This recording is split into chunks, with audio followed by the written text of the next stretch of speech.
अला रसूलिल करीम अम्मा बाद। आज का सवाल ये है कि फ़र्ज़ नमाज हम अलहदा और अकेले कैसे पढ़ें। पहले तो जो मैंने बयान किया था वो जमात के साथ फ़र्ज़ नमाज पढ़ने का तरीका बयान किया था। आज मैं बयान कर रहा हूँ कि अकेले नमाज फ़र्ज़ नमाज मसलन जमात के साथ रह गई, जमात के साथ नहीं पढ़ सके, तो अलहदा में हम फ़र्ज़ नमाज कैसे अदा करें।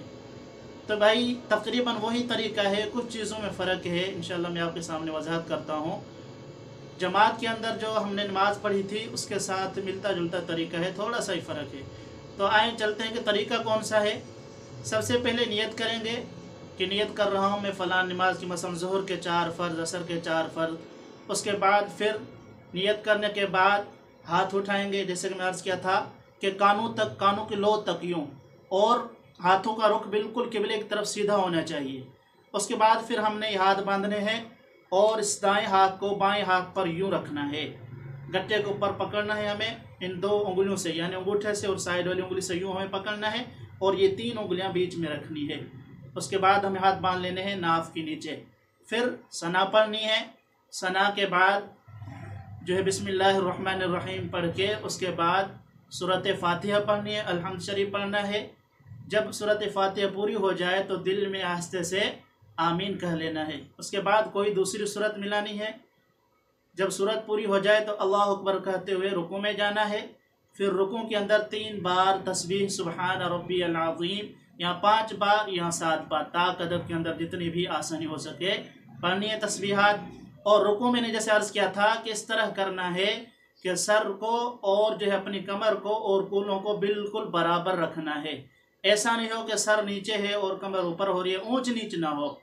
उसके बाद रुकू के बाद सीधे हो जाएंगे, समी अल्लाहु लिमन हमिदा रब्बना लकल हम्द।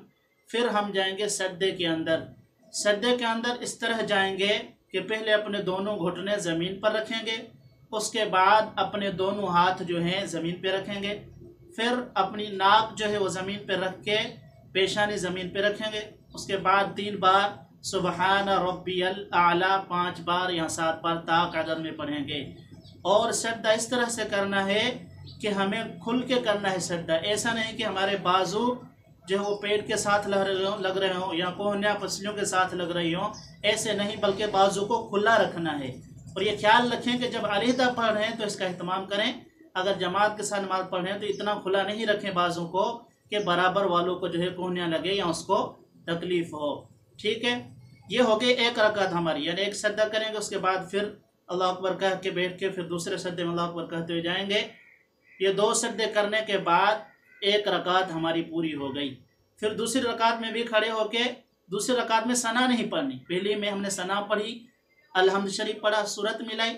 दूसरी रकात में सना नहीं पढ़नी, अल्हम्द पढ़ना है, सूरत फातिहा पढ़नी है, उसके साथ कोई दूसरी सूरत मिला लेनी है। फिर वही रुकू में जाएंगे जैसे मैंने तरीका बयान किया। रुकू के बाद जो है फिर सीधे होकर खड़े होने के बाद फिर दोनों सज्दे करेंगे।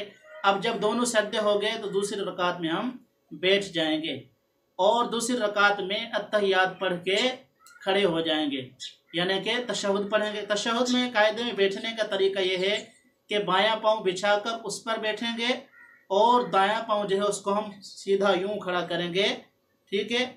और उनके जो है रुख पाँव का जो है वो किबले की तरफ होना चाहिए, यूँ टेढ़ा पाँव नहीं होना चाहिए, ठीक है। अतहियात पढ़ने के बाद अगर ये 2 रकात फ़र्ज़ नमाज हम पढ़ रहे हैं तो फिर अतहियात के बाद दुरूद शरीफ और रब्बी जानी पढ़ के सलाम फेर देंगे। लेकिन अगर ये 3 रकात वाली नमाज है या 4 रकात वाली है तो दूसरी रकात में अतहियात पढ़ने के बाद सलाम नहीं फेरना, बल्कि खड़े हो जाना है। फिर तीसरी रकात, अगर 3 रकात वाली फ़र्ज़ नमाज है तो तीसरी रकात में हमें सिर्फ सूरत फातिहा पढ़नी है। सूरत फातिहा के साथ सूरत कोई सी भी नहीं मिलानी। सूरत फातिहा पढ़ने के बाद वही रुकू करना है, सजदे करने हैं, फिर तीसरी रकात में बैठ जाना है। अगर 3 रकातों वाली नमाज है तो फिर तीसरी रकात में अत्तहियात, दुरूद शरीफ और दुआ पढ़ के सलाम फेर देना है। और अगर 4 रकातों वाली नमाज है तो तीसरी में खड़े होके, यानी जब तीसरी रकात पूरी हो गई बैठना नहीं है, खड़े हो जाना है। फिर चौथी रकात में भी ऐसे ही सूरत फातिहा पढ़ के रुकू सजदे करके फिर चौथी रकात में बैठ जाना है और फिर अत्तहियात, दुरूद शरीफ, रब्बी जाने पढ़ के सलाम फेर देना है। तो खुलासा कलाम ये हुआ कि अगर 2 रकात फ़र्ज़ पढ़ें तो दूसरे रकात में बैठ के अतहियात दुरूद शरीफ जो है दुआ पढ़ के सलाम फेरना है। अगर 3 या 4 रकात वाली नमाज है तो दूसरी में सलाम नहीं फेरना, बल्कि 3 या 4 रकात पढ़ के आखिरी रकात के अंदर बैठ के यानी आखिरी कायदे में तशहुद दुरूद शरीफ और दुआ पढ़ के सलाम फेरना है। तो इमाम के पीछे तो हमें कुछ नहीं पढ़ना था। इमाम के पीछे नमाज और अपनी अकेली नमाज में फ़र्ज़ ये हुआ, फ़र्क ये है कि वहाँ पर जो है हमें तिलावत नहीं करनी थी इमाम के पीछे, यहाँ पर चारों रकातों में तिलावत करनी है। पहली 2 के अंदर अलहम्द के साथ सूरत भी मिलानी है, तीसरी और चौथी रकात में सिर्फ सूरत फातिहा पढ़नी है। और अगर 3 रकात फ़र्ज़ है तो सिर्फ तीसरी रकात के अंदर हम सूरत फातिहा पढ़नी है। और अगर 2 रकात फ़र्ज़ है तो उन दोनों के अंदर अलहम्द शरीफ के साथ सूरत भी मिलानी है, यानी 2 रकात के अंदर मिलानी है। बाकी फिर 3 या 4 रकात वाली नमाज है तो तीसरी और चौथी में सूरत फातिहा के साथ कोई भी सूरत मिलानी नहीं है। तो ये था फ़र्ज़ नमाज का तरीका। अच्छा, अगर नमाज जो है अगर 2 रकात वाली है, ये बात जहन में रखें कि दुरूद शरीफ और जो दुआ ये हर कायदे के अंदर नहीं पढ़नी। मसलन दूसरी रकात हम बैठ के वहाँ पर दुरूद शरीफ रब्बी जल्ली पढ़े नहीं, जिस रकात में आपने सलाम फेरना है, अगर 2 रकात फ़र्ज़ है तो चूँकि दूसरी रकात में सलाम फेरना है तो उस वक्त अत्तहियात के साथ दुरूद शरीफ और दुआ पढ़नी है। और अगर 3 रकात वाली नमाज है तो चूँकि तीसरी रकात में हमें सलाम फेरना है, 4 रकात वाली नमाज है तो चौथी रकात में सलाम फेरना है। तो जिस रकात में सलाम फेरना है उसके आखिरी कायदे में बैठते हुए हमें अत्तहियात के साथ दुरूद और दुआ पढ़नी है। हर बैठने की सूरत में दुरूद और दुआ नहीं पढ़नी। ये था फ़र्ज़ का तरीका अकेली नमाज पढ़ने का।